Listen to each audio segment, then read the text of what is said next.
But before we get to the scene where Victor meets his child for the first time, I want to talk a little bit and ask you questions about the nature of monsters. Now, Campbell said that the definition of a monster, and this is going beyond very simple monsters like the dragon and, big snakes or whatever, even though they are monsters, to monsters who are able to perhaps think a little bit more. And Campbell says that monsters defy ethics. They defy ethical behavior, and that they exhibit what we would term evil. And evil is subjective according to culture and time periods and even geography. But we have some basic tenets for what just about every culture considers evil. And so if the monster is the embodiment of the aethical, without ethics creature, he or she causes harm to the culture. And how can you trust somebody who is a monster if they have no ethics? And I'm going to leave morals out of it. I'm going to associate morals with religious ideology and ethics with cultural standards. But I want to ask you a new question about the nature of monsterhood. Victor has violated nature, and he is cut off from finding refuge and peace in nature because of that. Nature has basically snubbed her nose and said, hey, dude, you should have stayed out of my business. And you think I'm going to pat you on the head and say everything is okay now?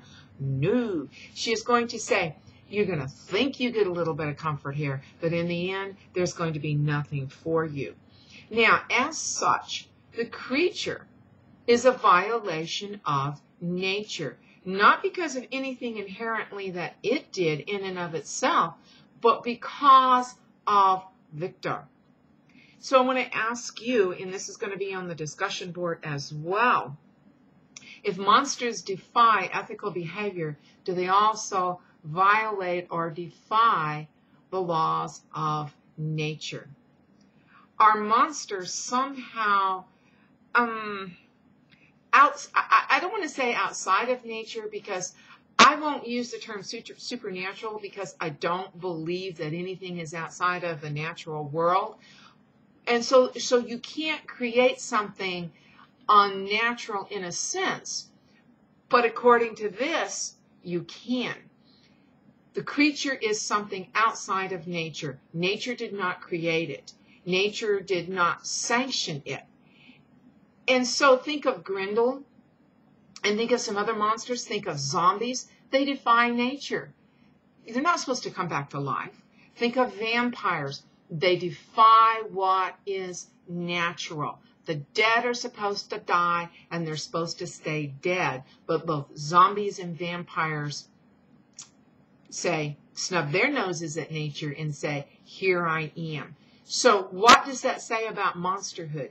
Is an integral part of being a monster to defy nature. And there are monsters, of course, that are quite natural, but quite often they are not the same as the creature or even the vampires, because vampires are thinking creatures. Perhaps zombies aren't, but they still defy nature. But on to chapter 10. Now, Victor had a premonition of the return of his creature when he was traveling back to his home when William had died, and it was on a dark and stormy night with the lights flashing, lightning flashing. And now he is up in nature to find some relief from his cares. Boy, they are brought down on him, because he looked up and he saw someone advancing towards him with superhuman speed. So, and this is chapter 10. He bounded over the crevices in the ice, in which I had walked with caution. His stature also, as he approached, seemed to exceed that of a man. I was troubled. A mist came over my eyes, and I felt a faintness seize me. But I was quickly restored by the cold gale of the mountains. I perceived, as the shape came near, sight tremendous and abhorred, that it was the wretch whom I had created. I trembled with rage and horror, resolving to wait his approach, and then close with him in mortal combat. He approached, His countenance bespoke bitter anguish, combined with disdain and malignity, while its unearthly ugliness rendered it almost too horrible for human eyes. But I have scarcely observed this. Rage and hatred had at first deprived me of utterance, and I recovered only to overwhelm him with words expressive of furious detestation and contempt. And then he goes on to call his creature devil and tells him what he wants to do to him. And the creature says, yeah, I know, I can't get out of the habit of calling him monster. I expected this reception. He says, all men hated the wretched. How then must I be hated, who am miserable beyond all living things? Yet you, my creator, detest and spurn me, thy creature, to whom thou art bound by ties only dissoluble by the annihilation of one of us. So, first of all, we see, whoa, the creature can talk. The creature is not this bumbling, hulking thing that we see in the 1930s depiction of the creature. He's very articulate, and as yet we don't know how he became articulate.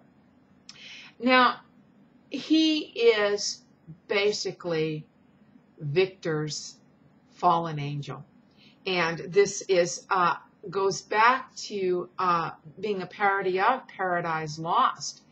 And Lucifer says, says to Jehovah, hey, you created me. Here I am. This must be how I'm supposed to be. But with Victor, Victor's not a god. He's a human. And he didn't think through, and he didn't have the foresight that either Prometheus or Yahweh had.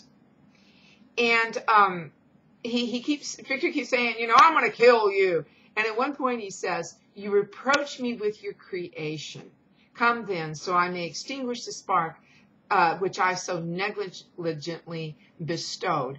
Victor has about as much chance of extinguishing the spark of his creature as an ant has of extinguishing, the spark of life of Iffy the cat.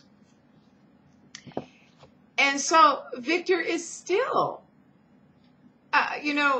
denying his responsibility to this creature. And of course, he doesn't know the story of his offspring as yet. But we're going to hear about it because I'm going to stop here and we'll get to that in the next one.